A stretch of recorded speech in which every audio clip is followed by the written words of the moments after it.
So this is an indication and a warning not to lose faith. This would eliminate any chance of your iman to be renewed. 70 Pearls of Prayer brings together 70 authentic du'as from the Qur'an and Sunnah. Download it for free. Link in the description and pinned in the comments.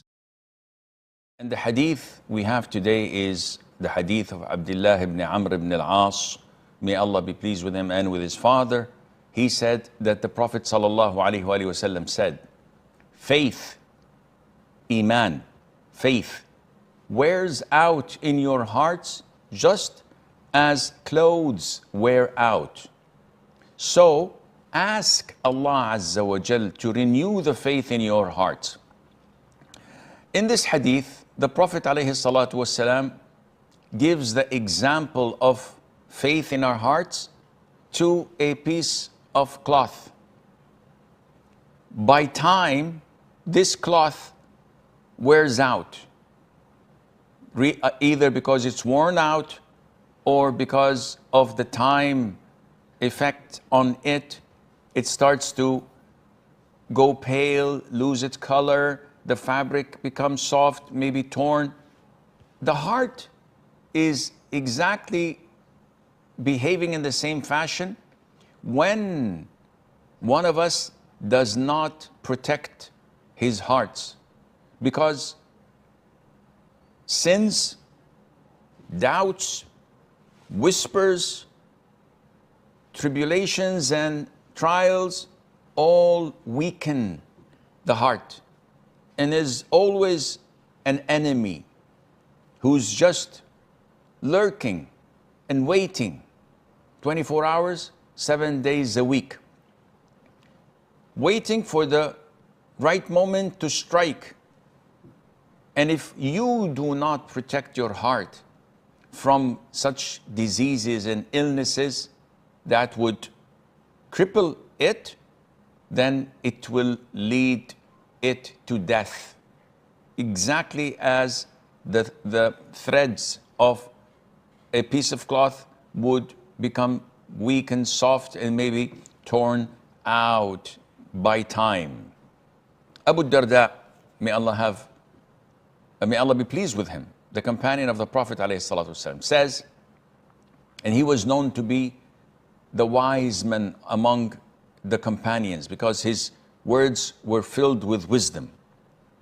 He says, may Allah be pleased with him, that a sign of a man's fiqh, intellect, knowledge, a sign of it that he always checks on his iman and what was reduced of it. And it's a sign of his intellect, fiqh, and knowledge to know whether he's increasing or decreasing. And it is part of his intellect, wisdom, knowledge to know where is shaitan attacking him from.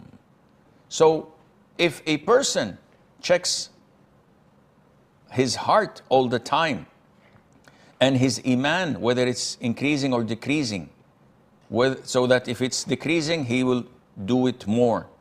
And if it is increasing, he will try to preserve this high level. And he would always make a check and balance to find out where is he being attacked from? How is shaitan being able to infiltrate his defense lines? Ibn al-Qayyim, may Allah have mercy on his soul, says that the heart and the iman in your heart is like a tree. The sources of a healthy tree are two things. The tree is regularly irrigated with pure water, and it's always checked whether there are weeds that would harm it, that would hamper its health or not. So if we find these weeds, we have to remove them constantly and clean and clear the area around it. And we have to ensure that it is irrigated with good, pure water.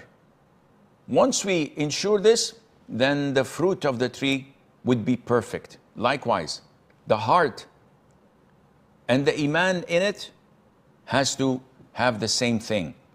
What irrigates our hearts? Is it the Qur'an? Is it dhikr? Is it forms of worship? Is it contemplating and pondering upon Allah's beautiful creatures?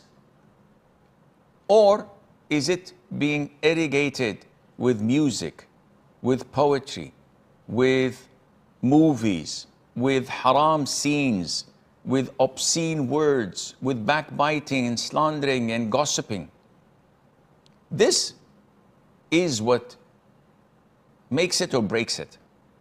This is what gives life to your heart or it kills it. And it is part of Ahlus Sunnati wal Jama'at's creed and belief that iman fluctuates. It increases with good deeds and it decreases with sins. Whoever acknowledged this pillar and fundamental and always checks on his heart, he would recognize that the more he's doing sins and he's heedless on doing them, the more the heart is becoming tough and stiff and hard. The glow and the light in it is dimming little by little, because when you do good deeds, when you worship Allah Azza wa Jal, you are actually polishing your heart. The Prophet says, alayhi salatu wasalam, iman wears out. So this is an indication and a warning not to lose faith, not to have weak iman. And then he says, so ask Allah Azza wa Jal to renew iman in your hearts. Ask Allah continuously, frequently, persistently. Keep on insisting on Allah Azza wa Jal. Because without Allah subhanahu wa ta'ala, there won't be guidance in the first place.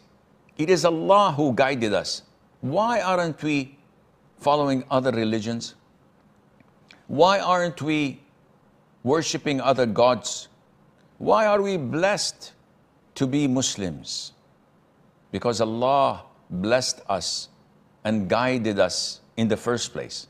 Likewise, without Allah making us steadfast on iman, we would not be able to attain such a level. And therefore, we need to frequently ask Allah Azza wa Jal to make us steadfast on iman and on Islam, because the hearts are between two fingers of Allah's fingers. Allah flips them as He wills and as He wishes. And from this hadith, we benefit that iman increases and decreases.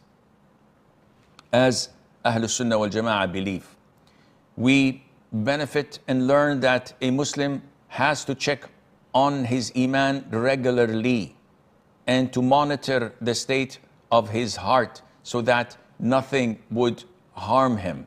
We also learn from this hadith that the Prophet ﷺ gave the example of a weak and sick heart to a worn out piece of cloth, which means that the doubts, the whispers, the desires, the sins would negatively impact our hearts like a piece of cloth can be damaged with many factors.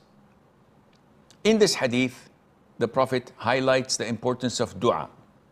And by far, dua, like the Prophet said in another authentic hadith, alayhi salatu wassalam, ad-du'a'u huwa al-ibadah. Dua is worship. It's like saying Hajj is Arafah. It's like saying repentance is remorse, which means that the vast majority of worship lies in dua. So without asking Allah Azza wa Jal to keep us steadfast on iman, and to maintain our hearts and to increase the light in our vision to see what's right and what's wrong, we could never attain such a level. We have to ask Allah, we have to make dua. And the 1 million Kuwaiti dinar question, how do we ask Allah to renew iman in our hearts? Dua is number one. Secondly, we need to have a constant portion of the Qur'an that we recite on daily basis, that we ponder upon, that we read and learn the tafsir, because this is the quote unquote source of guidance to humanity, the Qur'an. This is the book that Satan, the enemies of Islam, the hypocrites among the Muslims are trying their level best to set us away from.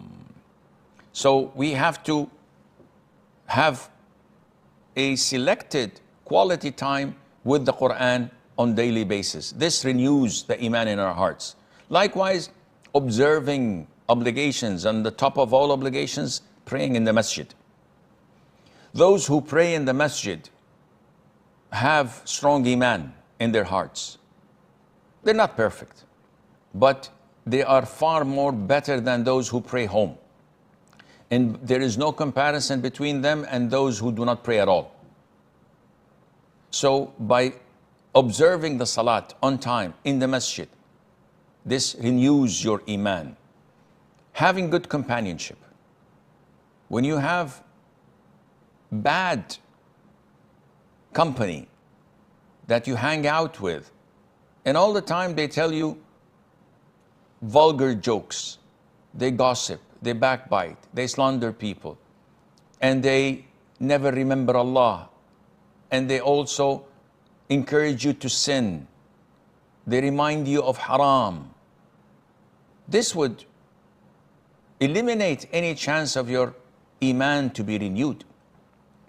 While if you have a good company that keeps on reminding you of Allah, giving you benefits and showing you the beauty of Islam, and when you do something wrong, they give you a sincere advice, you will find that your iman is flourishing and that it is thriving and growing.